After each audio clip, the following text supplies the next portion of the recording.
Bonjour, bienvenue dans cette nouvelle vidéo dans laquelle je vais essayer de te montrer comment trouver ta passion en 2 étapes toutes simples. Alors je sais, c'est un peu difficile à croire, hein, tu te dis, ah vraiment, hein, trouver ma passion en 2 étapes, excuse-moi, mais j'ai du mal à croire ça. Alors déjà, sache que j'ai tiré ces 2 étapes de ce livre qui s'appelle De quelle couleur est votre parachute. Et là tu vas te dire quoi? Alors moi déjà j'ai pas de parachute et de 2, je vois pas quelle est la relation entre la couleur d'un parachute et ma passion.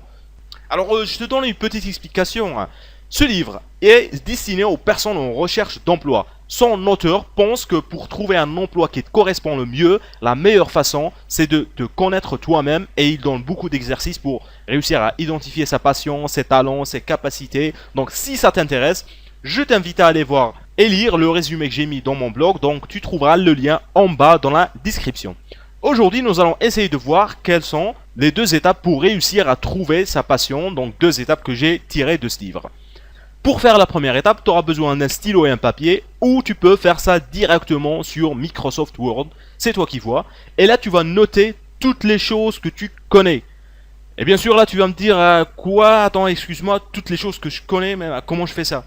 Alors, je t'explique. Tu vas essayer de noter tous les sujets, domaines et thèmes dans lesquels tu as une certaine connaissance. Pour t'aider un peu, tu vas noter toutes les choses que tu as appris à l'école, tu as appris dans ton travail, dans des conférences, ateliers, formations, séminaires, que tu as appris à la maison ou que tu as appris dans ton temps libre en faisant du bénévolat par exemple. Alors là, c'est pas important que tu aies lu des centaines de livres sur le sujet ou que tu n'aies jamais lu un livre sur le sujet, que tu as appris ça pendant des années à l'école ou à l'université ou que tu as lu un seul article dans ta vie sur le sujet, c'est pas important. Tu vas tout noter. Alors bien sûr, s'il y a un sujet qui t'énerve au point où tu n'arrives même pas à le noter, c'est pas la peine de le noter. Mais essaye de noter le maximum de choses possibles. Donc je pense maintenant tu as compris quel est le principe de cette première étape.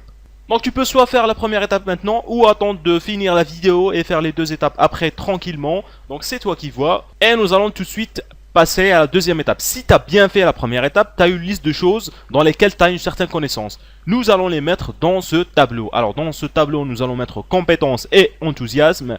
Nous allons mettre peu et beaucoup. Et ce que nous allons essayer de faire maintenant, c'est de prendre les choses que tu as mis dans ta liste et nous allons essayer de les mettre dans ce tableau. Alors nous allons tout de suite commencer par la case qui est en bas à gauche dans laquelle nous allons mettre les sujets pour lesquels tu n'as aucun enthousiasme et aucune compétence. C'est des sujets que tu n'aimes pas et dans lesquels tu n'es pas compétent. Après nous allons mettre les sujets pour lesquels tu as peu d'enthousiasme mais beaucoup de compétences. C'est des sujets que tu n'aimes pas vraiment mais dans lesquels tu es compétent. Puis nous allons mettre ici les sujets pour lesquels tu as beaucoup d'enthousiasme mais peu de compétences. C'est des sujets que tu aimes bien mais dans lesquels tu n'es pas forcément très compétent. Enfin, nous allons mettre les sujets pour lesquels tu as beaucoup d'enthousiasme et beaucoup de compétences. Alors clairement, ta passion ne se trouve pas dans cette case. C'est sûr, hein, c'est pas quelque chose que tu n'aimes pas faire et dans laquelle tu n'as pas de compétences. Ta passion se trouve probablement dans la case numéro 1 ou la case numéro 2.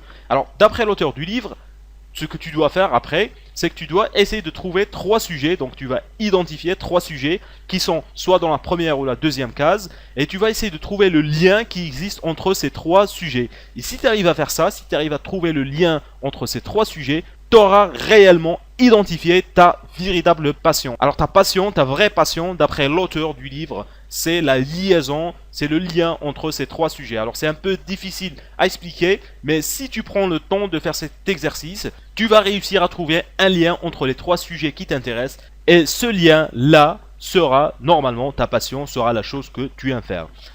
Tout ce qu'il te reste à faire maintenant, c'est d'essayer ces 2 étapes et de voir si tu vas arriver à découvrir quelle est ta passion. Comme toujours, n'oublie pas de me laisser tes avis et commentaires. Et si tu n'es pas encore abonné à ma chaîne, abonne-toi afin de recevoir plus de vidéos de ce genre. Je te remercie d'avoir regardé cette vidéo jusqu'au bout et on se retrouve très prochainement pour une nouvelle vidéo.